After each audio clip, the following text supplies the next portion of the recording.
Well, hello. Time for a new build. This time we're going to do a piece of artillery. This one is a self-propelled howitzer. So this is the M110 Self-Propelled Howitzer in 1/35 scale by ITALERI, or ITALERI. Not sure which is right. You guys let me know.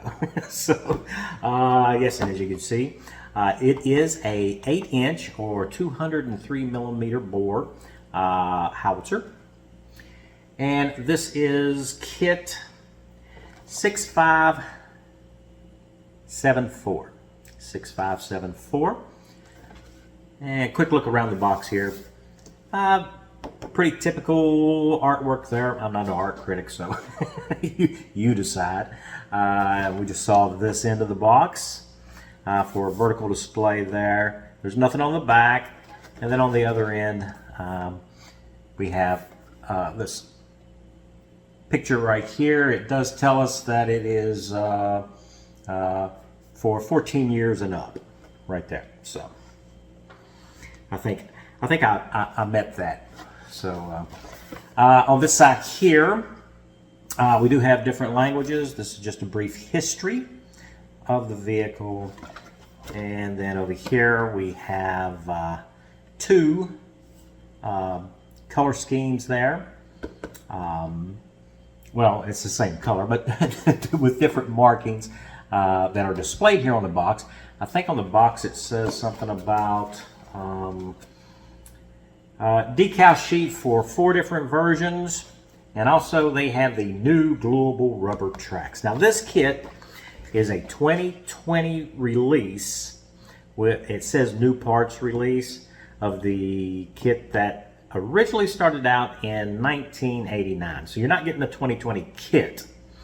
And you guys know how this model thing works. So yeah, kit's been around for a few years. So yeah, let's just jump down to the bench here and take a look at what's in the box. Wait a minute, I'm getting ahead of myself. Before we take a look at what's in that box, I will just go ahead and put it right up front here. If you've seen the thumbnail, you've probably already seen it. So the kit comes with the new gluable rubber tracks, and you know how rubber tracks are, and sometimes these gluable rubber tracks aren't that great. So I do have some tracks for it, a little upgrade kit. And this is the AFVClub AF35332. So these are tracks for the M110 and M107, and they are workable tracks. So these are the T132E1 track. So we're gonna take a look at that too after we review the kit. This is not part of the kit, obviously. Just a quick note. We went over this just a second ago. The new gluable rubber tracks, I will test that and see if they are truly gluable. Decal sheet for 4 different versions, and the figures are not included. So that's important to remember there. So let's see how this thing's packed. So we have one plastic bag with what appears to be 2 sprues in it there. And a second plastic bag, which has the tracks and what appears to be our running gear. And some other parts in it there. We'll take a look at that stuff later. And we got our instructions. I'm sure in here somewhere should be, there we go. And our decals. We'll take a look at those closely. And yeah, that's it. Short review, eh? Yeah, you got to admit that's funny. All right, we're gonna take a look at our instructions here, and it appears to be the fan fold type of instructions there. M110 Self-Propelled Howitzer with our kit number there, 6574. Made in Italy. We have our history, our short history paragraph there in 6 different languages. Then we have The warning, model for adult modelers age 14 and over. And then there are other stuff here. Stuff. It's just stuff. So as I go through these, if there's something that you want to look at longer, go ahead and pause the video and feel free to do that. And when we get into our steps, we'll zoom in better so you can get a better look. Just opening it up here, we have our sprue map for sprue A, B, C, and D. And then, I don't know, this little thing here, it says hot rivet, which looks like a screwdriver tip there. And then we have suggested colors. I'll fold this over a little bit here. ITALERI has these long pages. There we go. So suggested colors, we have A, flat black, B, flat leather, C, gloss red, D, metal gloss silver, and E, metal flat steel. And they do give us the ITALERI paint numbers and also FS paint there. And that's it. It doesn't say anything about the base color though. I guess we'll just paint the plastic. Oh well, I'm not going to worry about that because you guys know from experience, if you've watched the channel, that I don't necessarily follow paint call-outs anyway. All right, so when it comes to the assembly of our vehicle here, let me zoom in. Here we go. So step one, very simple, very direct. Looks like we use the same road wheel arm here for 1, 2, 3, 4. Obviously the idler or adjuster, slack adjuster is a different arm.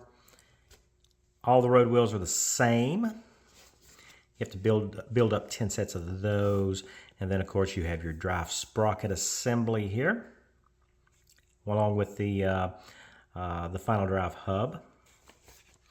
Or I should say final drive hub cover. Okay. So step 2, we have the upper hull going together. And they do give us the little call outs here for whatever things are supposed to be painted. That's in the black circles there. I kind of skipped over that on our road wheels.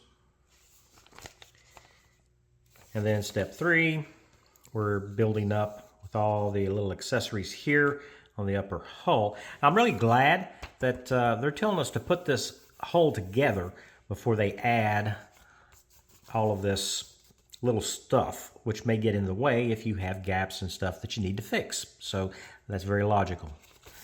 Thank you for doing that. Step 4, this looks like our recoil spade there, or chock. Hydraulic cylinders, it does have some lines, hydraulic lines. I guess.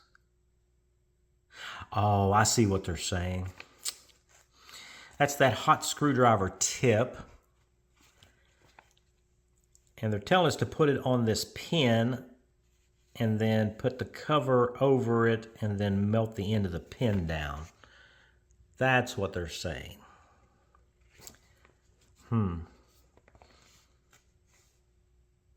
Interesting. Okay, step 5. The attachment of our spade or light dozing blade, because you can use that for light dozing. Extra track pads, our light assemblies there. Step 6, we're melting more parts. And this is for the rams on our elevation cylinders.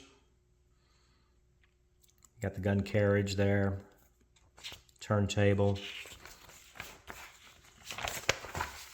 Step 7, adding the rest of our cylinders, sights, seat, and the ammo handling mechanism.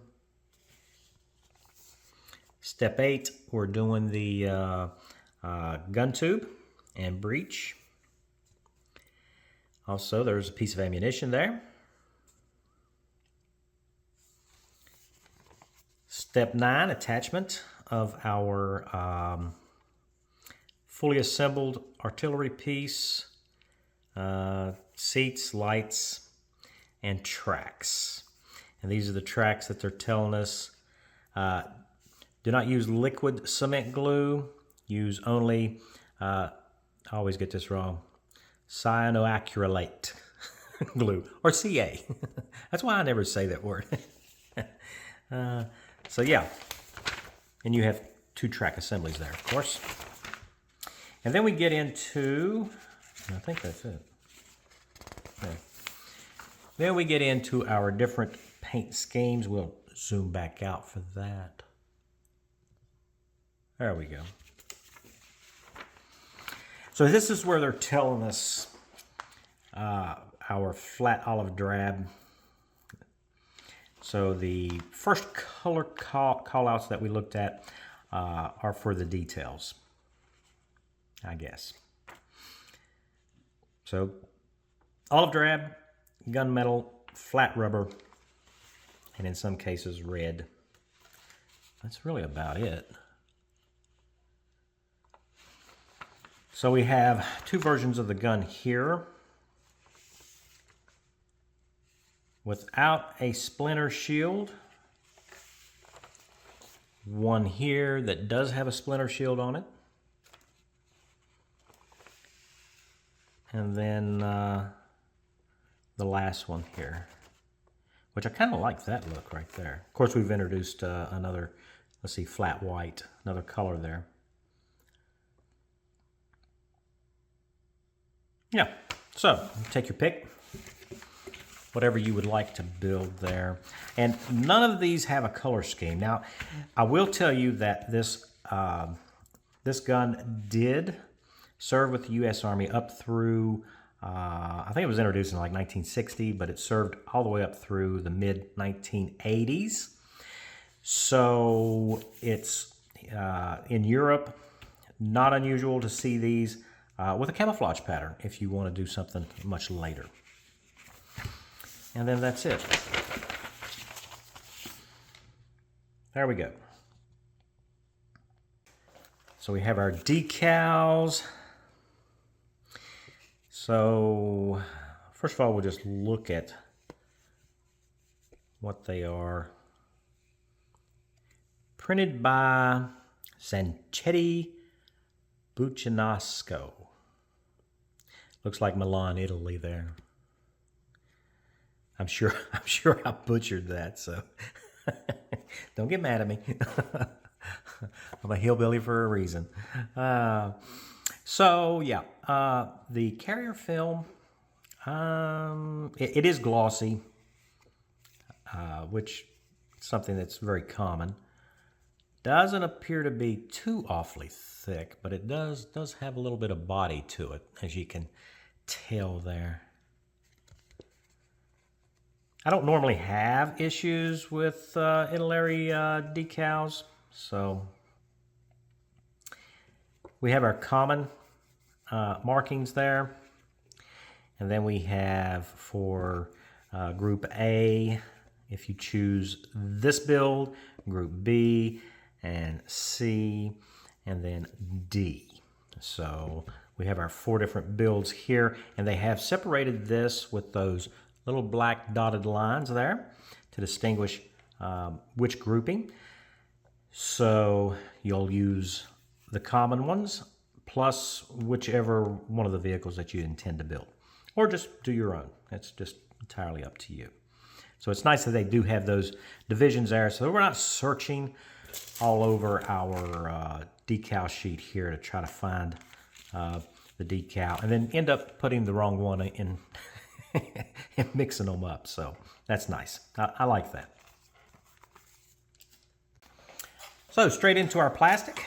Now this is the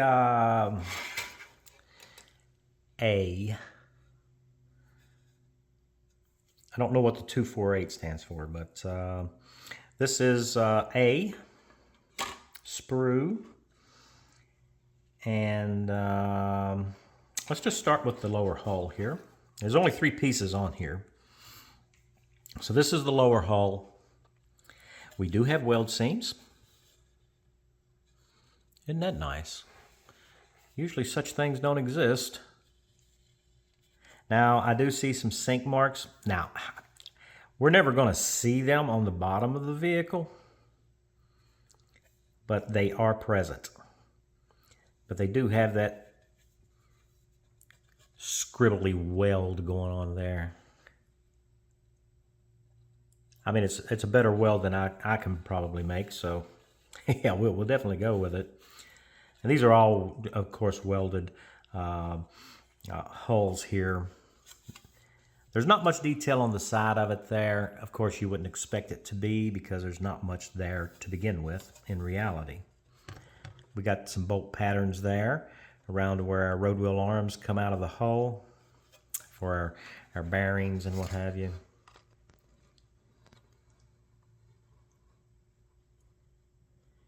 There is some flash, as you can see here, that toe point,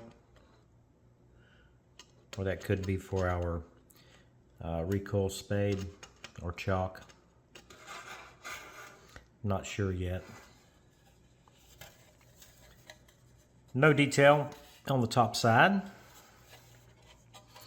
So next we have the top of the vehicle. Probably better look at it like this. We do have bolt and rivet detail there. As you can see, the plastic is very, very smooth. It is not textured, so if you want to texture it, that's fine. Usually this is just made out of plate steel. I think it was like 1/2 inch and that was it. Not designed to take fire. So the grills are molded in. And apparently our periscopes are too, for the driver. Those will be the only periscopes on the entire vehicle. So attachment points there for our lights, engine cover. These are the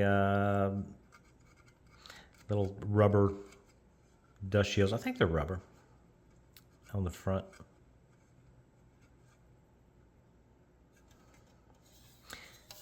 And of course there's nothing on the inside.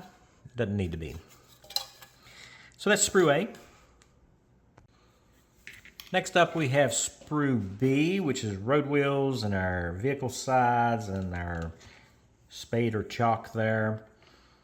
Now they have done they've gone out of their way to hide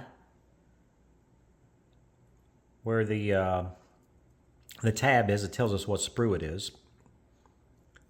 So I don't know why they don't do it like everybody else and just put it in a corner somewhere, you know, like right there, you know, and do like Tacom does, and it's hollowed out where you can easily find it. That would be great, but it's only 3 sprues. We can live with it. So since we just talked about the upper hull, here are the sides for the upper hull, and we do have sink marks. These should be fairly easy to take care of. There's no real detail except for those little welds that goes from one vent to the other there through those grates. Yeah. Well, we got some more weld seams there. And in all honesty, I guess if you're painting it flat colors, of course, you probably will never even see that. But they are there. Not all that shallow either. I may have to feel and sand that. Yeah. That's disappointing. These are OVM storage boxes here on the other side, and then our fire extinguisher activation there. So we got some fuel cans, fuel can carriers, final drive covers, our hubs for our road wheel arms there. Little bolt detail there. I will say that the bolt detail is a little bit soft, meaning it's kind of rounded off, you know. Looking at our road wheel arms, they too do have a little bit of sink in them. I don't know that that's a lot to have to worry about. Especially, I mean, if you paint the way I do, it's not that big of a deal. Road wheels, we do have our lug nut pattern there. This is all really shiny plastic. I don't know what those marks are. I don't really feel it. Must have been where the other sprue was laying on top of it there. No, wait a minute. This was in the other bag, so I don't know. Anyway, drive sprockets. We got some cylinders going on there. The frame for our chalk. Brackets, pioneering tools. Light assemblies. Pickaxe, or Picmatic. It's a Picmatic. Driver's hatch. I do see a little white mark there. See that little white mark at my thumb? That means the plastic's been stressed. It may not be straight. So, flip it over on the other side. And the only real detail here is the seat backs, or seat. This is the regular seat bottoms. They've got a buckle on them. You can see those buckles and belts. Then here's the seat back, with two ejector pin marks right on the seat.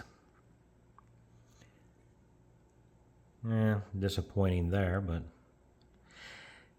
originally this kit did come out in 1989, so fire extinguisher, spare track sections there, and they are extremely soft. See how the edges are on them? Ejector pin marks on those on the pads. I didn't look at these from the other side, but now the cleat detail and the pad detail looks to be okay. Yeah. Okay, so that's B. Then we have sprue C. Now, it's on here somewhere. Oh, there it is at the bottom. Sprue C. So this is all of our gun components, or the greatest majority of them. We have the turntable, the rest of the erection and elevation and recoil. Now that right there is a damaged part.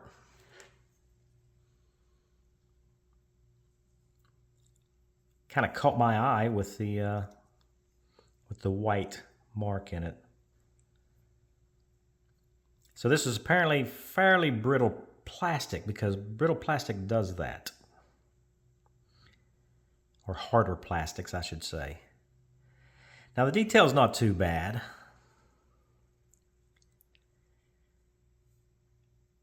But yeah, we're gonna have to fix that. Let's look at it this way here.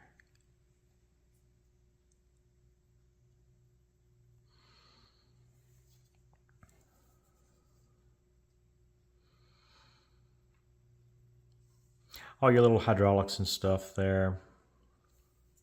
The other side of the gun carriage or recoil mechanism. Our loading tray. Gun breech with a lot of flash. See all that flash in there?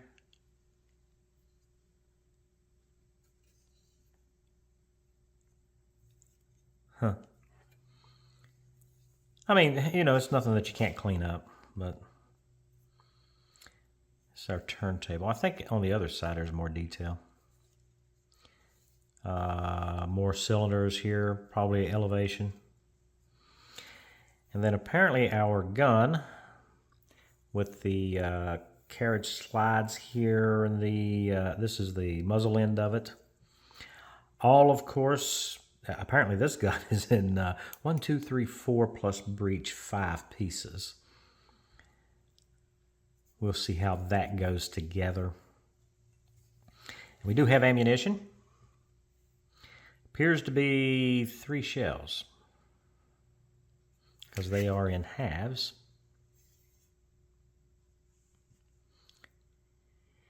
And then here on this side, this is the turntable. And it almost looks like they wanted to do like a wood grain there. But I'm pretty positive that was just steel. And we do have ejector pin marks all over the top of it there.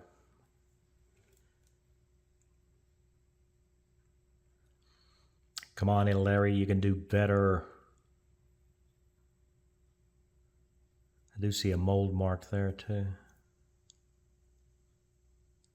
Yeah, well, nothing we can't fix. Now this mechanism here, I'm not sure what that is, but has something to do with the elevation. It's molded on both sides, but we have ejector pin marks that appear to be sunken. Going to do a lot of filling, I guess. Oh, there's an ejector pin mark right there on the end of that eye. It probably wouldn't be seen. Ejector pin marks here on whatever this cover is. More ejector pin marks on this. I don't know if this side glues up against something or... I don't know. Oh, that's the breech, I think. I believe that's the breech. So we're going to have to fix that.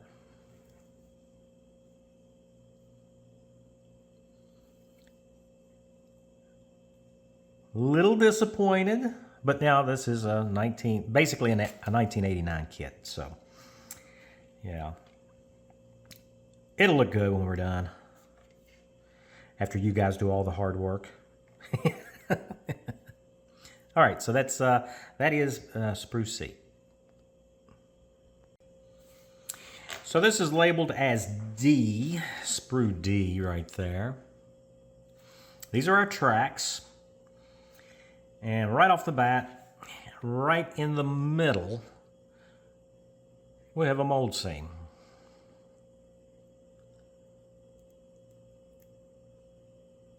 With flash.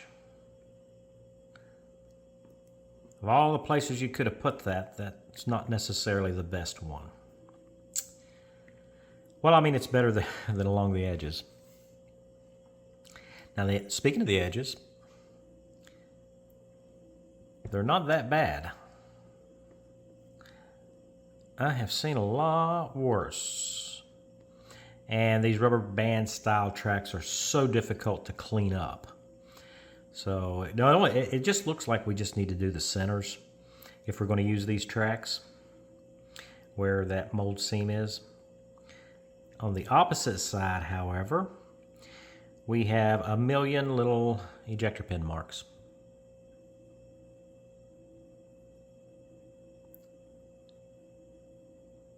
Yeah. 2 on every track shoe. Some of them are, yeah, well, gosh, I don't know. I guess it's only one. It looks like two. Like this one's proud and that one's not. That one's recessed.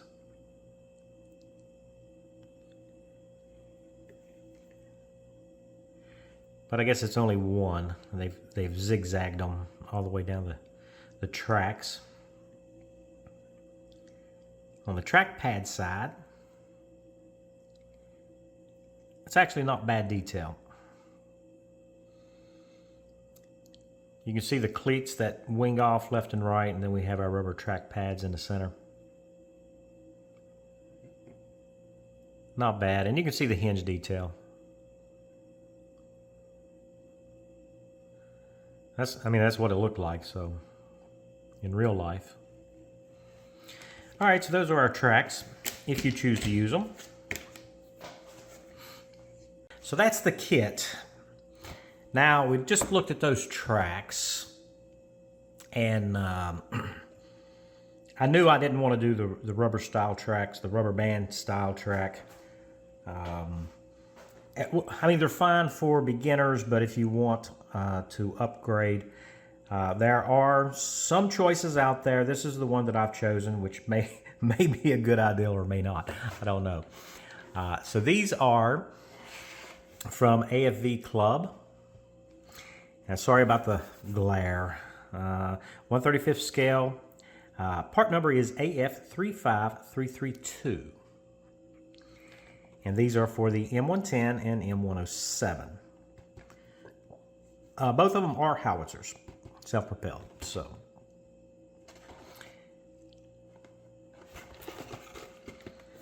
look at the box here. I'm trying to get away from that glare. I'm not sure when these came out, but made in Taiwan. Usually there's a date on them. I did not look these up on ScaleMates. It's not that big a deal for me. If you want to know, just go to scalemates.com and plug in the AF35332 and you can find that stuff really easy. Both ends look the same. Now on the back, these are our assembly instructions.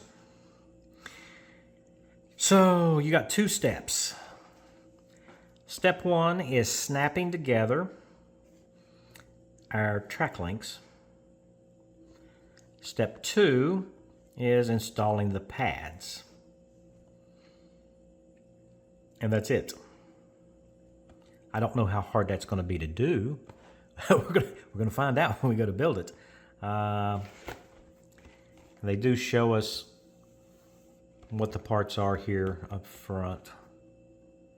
I thought I saw, yeah. See right here in this illustration, you got the little nubs there. And I'm showing you on the box because it's a lot easier to see it here than it is on the actual part. And I'll show you in a second when we get them out. But these little nubs on the inside there at each hinge joint snaps into the opposite side of the next track shoe. So that's how that works.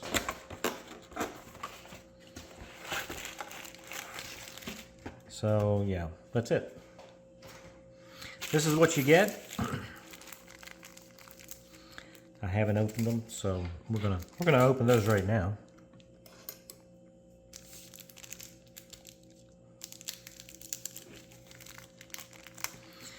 First up, we'll look at the pads here.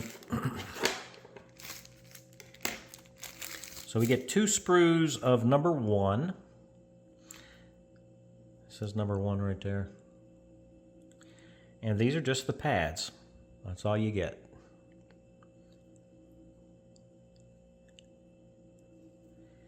On the opposite side, the ejector pin marks are placed in the center, in between the locator pins. Hopefully you can see that. Which means you don't have to do anything to it. You got one cleanup point, and if you got some really, really nice sprue cutters, you may not even have to clean those up. So, yeah. So that's it. track pads. Now these are shoes, track shoes. We have 2 bags. I'm assuming that would be left and right. And of course we can't see anything in this bag. So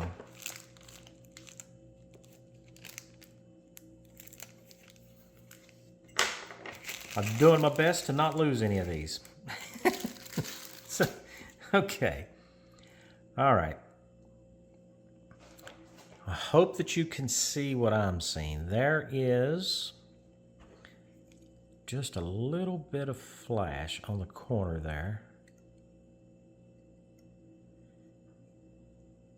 And that's all I see.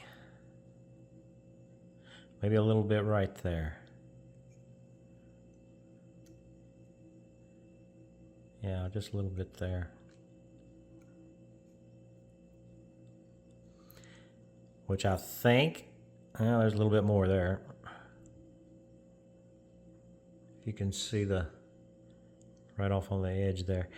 Probably just a quick, I don't know, I got something here. Yeah, you can start to see it stand out a little bit there. See it standing out now?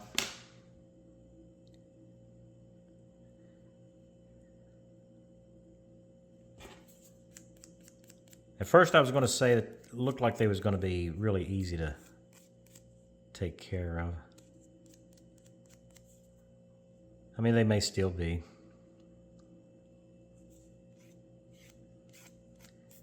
I mean, we're here right now. Let's just go ahead and see. Now, on the top side here, you can see those sink marks. Boy, we just can't get away from sink marks today, can we?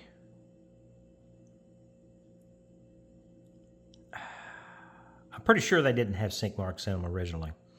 And these are actually, these little pads here are actually rubber. I think, if memory serves. Molded in. That's where the road wheels roll across it.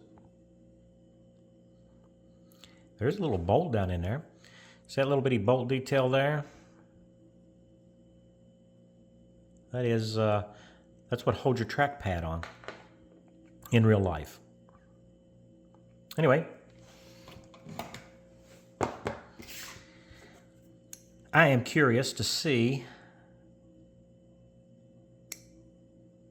if these are going to be easy or not to put together. So let's just do that.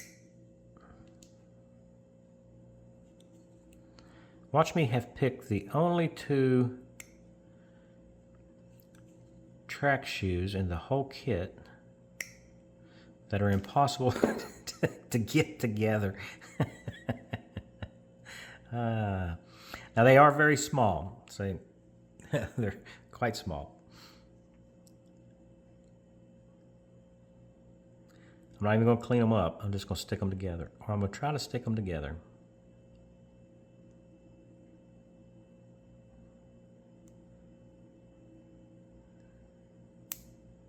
There we go. They actually went together a lot better than I thought they were going to. And it kind of looks like they're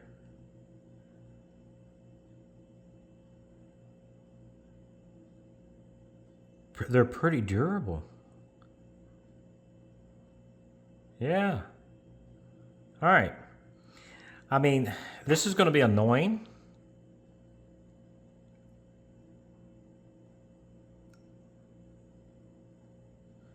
Maybe I can devise some way to clean these up without having to use my knife on all 200 of them. At any rate, they do work.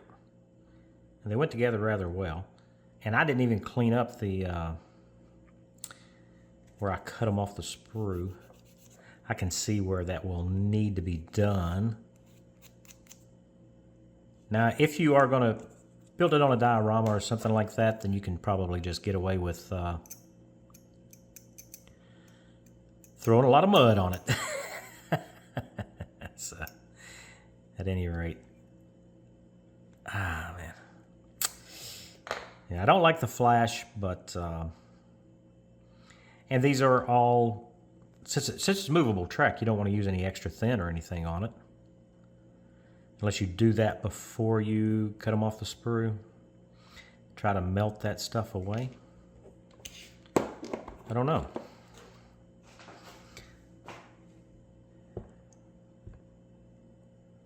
Yeah, there's a big piece right there. See, you're not going to be able to melt that away.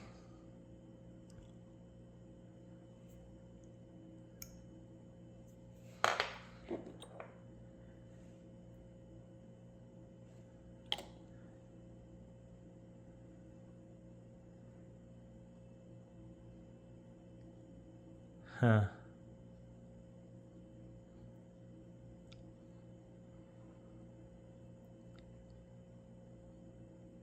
Well, there we go.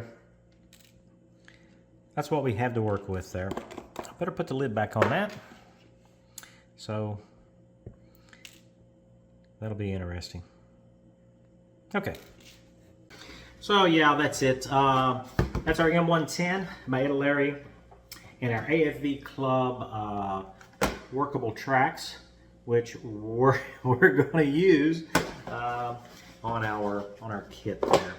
So, and you don't have to do that, of course. You can go with the rubber tracks.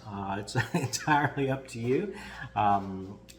You do have problems though with the rubber band type tracks when you try to paint those. Paint just doesn't really stick. So if you stretch it over, say, the road wheels or the drive sprockets, and you drag it across that, your paint will peel right off. That's been my experience. And I'm sure most modelers have had that experience with rubber style tracks.